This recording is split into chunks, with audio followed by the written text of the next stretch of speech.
Hey everyone, welcome back to another motor vlog. I'm a cruiser, and it's been a while since I made a video because I've been laid out with the coronavirus. Been in my room for about 10 days.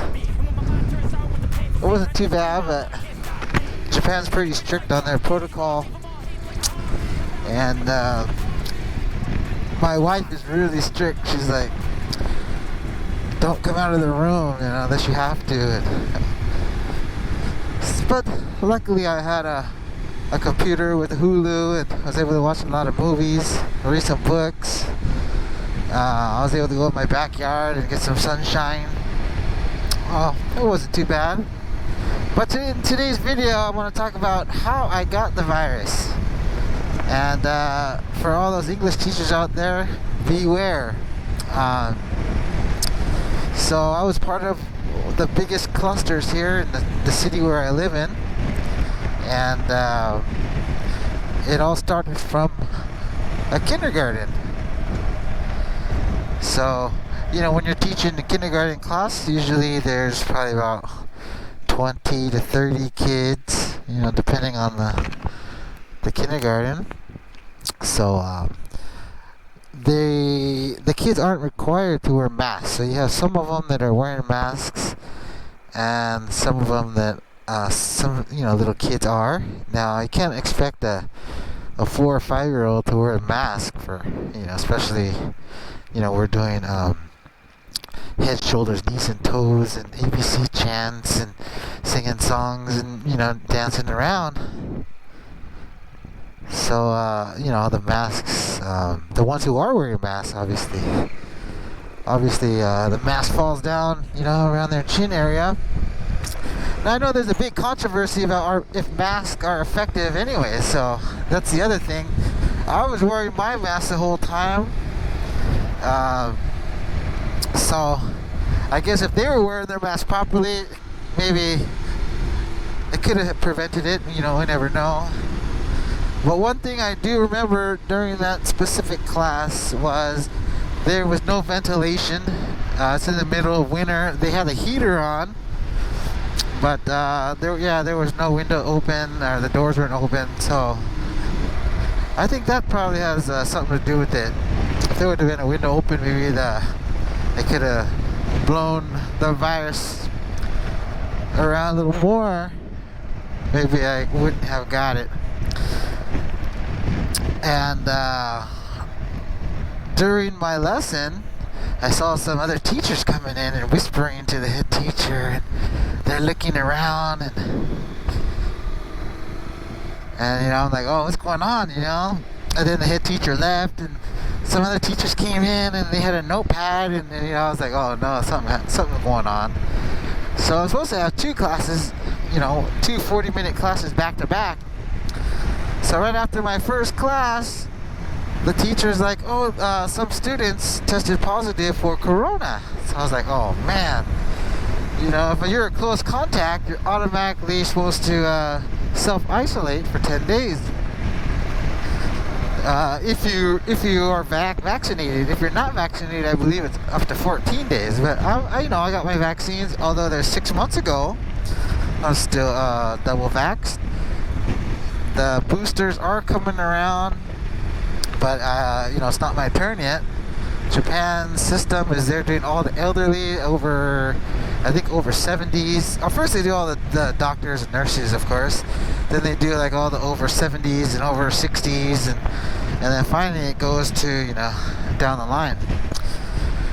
So anyways, right after the class, they're like, okay, your next class is canceled, So I was like, okay, that's fine. I was still a little worried because I'm a close contact.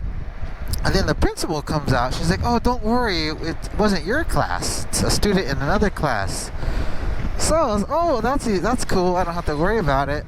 So, I felt really relieved.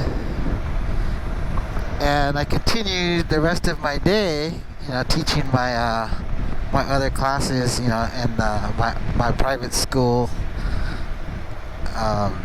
But I don't think you're contagious right away. I think it takes a couple of days. So, but anyways, the next day they called me and like, yeah, it was a student in your class, and they said, you're not considered a close contact, which I thought was a little strange. But they said, but if you should probably go ahead and get tested anyway, and they gave me all the information about how to get a free PCR test. So the next day I went to get a free PCR test, and at that time, to be honest, I did start feeling a scratchy throat. I had a little sore throat, and when you feel a cold coming on, I felt that sensation. I felt a little cold coming on, but I didn't want to make a big deal out of it. I did mention it to my wife, and she just freaked out. And luckily, we followed her intuition, because we ended up canceling all our classes the next day. So, but anyways, yeah, we both went and got tested, and they say, well, if we call you, that means that you're positive. If we don't call you, we'll just send you an email, or and that just means you're fine. So the next day, we're waiting all day, and I still went ahead and taught that day's classes. And then sure enough, at 8 p.m., we're like, oh, okay, we made it through. And then finally the phone rings. So we're like, oh no. So we answer the phone, and sure enough, I'm positive. My wife is not positive. So immediately I go in my room. Everyone treats me like I have a bubonic plague or something. No, that Rona harassment is a real thing. Even amongst my family members, everyone's afraid of me, which I understand. No one wants to get it, and luckily no one did. I find real surprising, because or I did go to the toilet, and I did take a shower, but we used lots of ventilation, and of course every time I went out of my room I wore my mask, and we took all those things to stay safe. But anyways, yeah, so I think if you're teaching English, especially kids classes, you gotta be careful, especially because kids don't wear their mask properly, and even if that helps or not. But I would say use the ventilation, open the windows, even if it's winter, crank the heater, have some wind blowing, because I'm pretty sure that's how I got it. I thought I wouldn't get it because I'm healthy, I exercise, I'm in the sun all the time, I hardly ever get sick. I thought I was strong, and sure enough, man, I got it. So, but luckily, they didn't tell me which variant I got. I guess it's the Omicron, because that's the one that's going around, and I had all the Omicron symptoms, which, just like they say, starts off as a sore throat, and then body aches, joint pain, and then I didn't have a fever, which is weird. But I had, stuffy nose, runny nose, and my cough wasn't too bad, but when I did cough, I had a very severe pain in my chest, which I've experienced before when I had the flu. When you sneeze or something, oh, your chest just burns, or so I don't know how to explain it, but it's really painful. So I tried my best not to sneeze, not to cough. But yeah, basically just rested, which is good.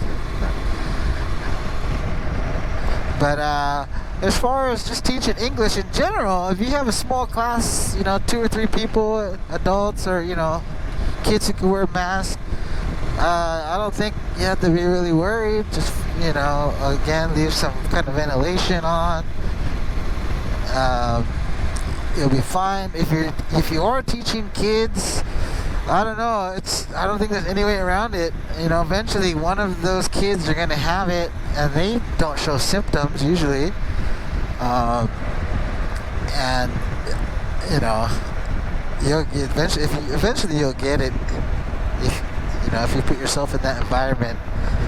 So it's a tough call. Even the government realized that these types of lessons are, easy to spread the virus, so they don't recommend doing these types of lessons, where you have 20 kids in the room and, singing and dancing and stuff, which, if we're teaching kids, it has to be a total physical response. You can't just expect them to sit down and for 40 minutes and, they got to get up, move around, dance, sing, chant, So, yeah, got to protect yourself because, the first time I got it, I think I'm, have natural immunity now. I feel safe, but they don't care about that because if you come in close contact again, you're required to go back in isolation, even if you test negative. So that's a tough thing. So if you don't have a job where they're gonna pay you for those time off, it's tough. It's a tough call. I will say the Japanese government offers free hotel, which is just a box with a TV. At least you have a TV, and I'm pretty sure they offer Wi-Fi. So, and they do offer 3 meals a day, which is great. But if that's something you want to choose, you could get a hotel. So the government's awesome, but they don't give you money to pay your bills. I got a family, I got a mortgage, I got lots of bills, and I'm self-employed, so that income that you're not getting because you have to self-isolate can be a real burden. So I decided to quit my kindergarten classes, just focus on junior high school, adult, or even elementary school kids. Just small classes because I can't afford to be put back in isolation. And even though I know the main reason is not to spread it, but man, if you're anti, what's that called? Oh man, where you don't show symptoms. If you're not having a fever or cough, you feel great, but you still have to stay in your room. That's mental hell. 1 or 2 days, okay, but 10 days, oh man. Then to top it off, your body starts to get weak. I used to walk my dog every morning, and then just even after those 10 days, I was like, damn, getting back into the groove of things is tough. And then, just, the ability to put on weight so easily just because you're just sitting in your room. And you gotta really be careful. Once you have a pattern in your daily, routine, then all of a sudden it gets disrupted. It can be tough to get back into the groove of things, So, I'm not saying that everyone should do that, but if you're young and you're single and if you work for a company, you can't choose, right? They're gonna send you anyway. But I decided to pull myself out from that high risk, those kind of high risk classes, which I'm definitely gonna feel the pinch financially. But I got to protect myself.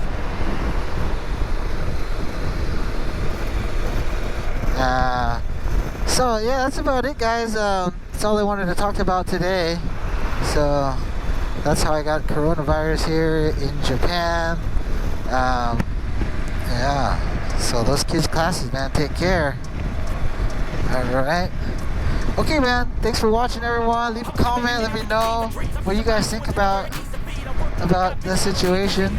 If you've got it, what steps are you taking to prevent it? Things like that. Alright, please like and subscribe. Everything helps out the channel grow a little bit. And hopefully now that I'm better back on my bike and the spring's right around the corner, I'll be able to do some more exciting content from Japan. Alright everyone, peace out, have a great day. Okay, bye.